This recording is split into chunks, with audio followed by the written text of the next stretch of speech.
Welcome back, guys, to my videos. To those who don't know me, my name is Naomi Campbell.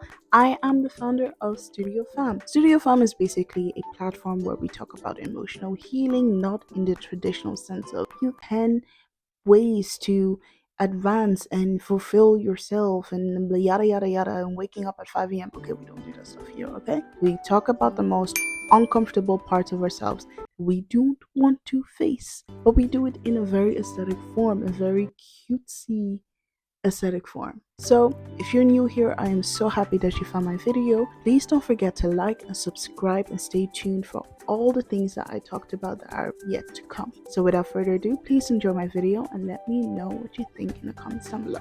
See, there was a time where I felt exactly how you guys are feeling, or if you feel like I was being too harsh, hey, the only way to learn is by being brutally honest here, okay? This is a channel where we're going to keep things real, okay? There was a point in my life where I would look in a mirror and I would understand that my mistakes were only haunting me because I was hiding from myself and repeating toxic situations where I felt like I lost in some sense. So by recreating them, I would try to get the upper hand. This is all done subconsciously, keep in mind.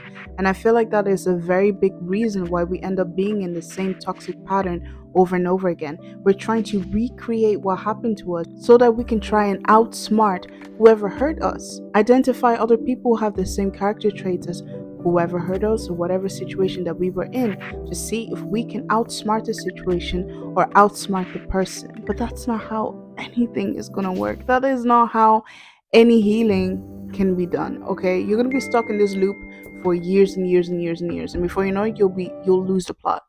You'll lose the plot. You won't even know why you're doing this anymore. And then at that point, all those people that you're doing all these things for, they're not even going to be alive, or they're going to be long gone, moved on.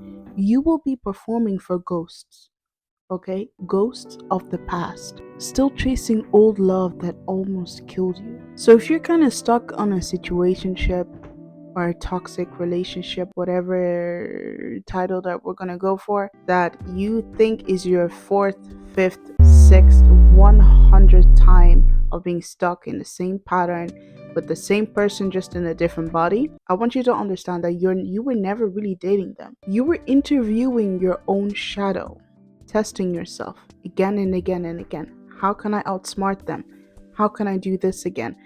How can I have the upper hand? And asking yourself more questions like, how can I trust it? Will they leave like others? Will they leave like the other guy? Will they love the broken parts of me? And that's a trap. That's a trap you set for yourself. And honestly, that's why the breakup hurts more than the actual relationship or the mourning of the relationship while you're in the relationship. Because you weren't just losing them, you were losing the fantasy you built around this person. The dream that maybe this time things would be different. So sometimes you may be sitting, chilling, listening to some music, your favorite track comes on, then you start reminiscing and thinking about that guy, thinking about that girl, thinking about whoever, whatever, whichever situation, right? But what you're really missing is the part of you that hoped they would save you from yourself or from, I don't know, whatever you were feeling. So that's why I repeat and say that you don't want love. You want to be lifted out of yourself. You want to be removed and detached from this persona you've created of pain. You want to be detached from it. You want to let go. But what you need to understand that people aren't God. People are not God, okay? People are not God. They can't fix what you're scared to face yourself. But I also need you to understand that your pain wasn't a punishment, okay?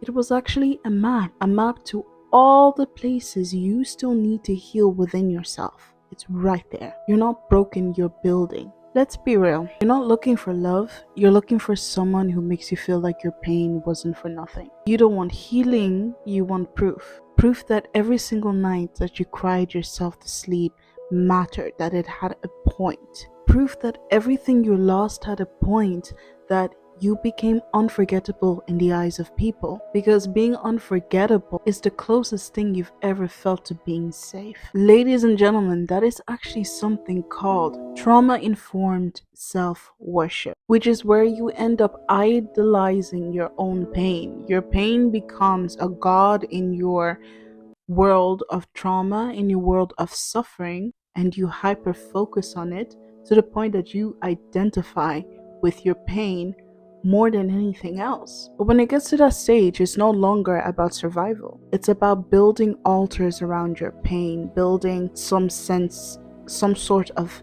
energy around your pain. Pain is the main focus point in your life now. Now, I'm not saying this in a way to invalidate what you went through, invalidate how you're feeling, invalidate this burning pain in your heart. I'm not saying any of that. But I am saying that the more energy that you pour into it, the more that you identify and attach yourself to that pain. You end up turning your wounds into something sacred, not because you're weak, but because it's the only way you knew how to stay standing. You end up seeking mirrors, not people. You look for someone to reflect back parts of yourself because you're too scared to face those things alone.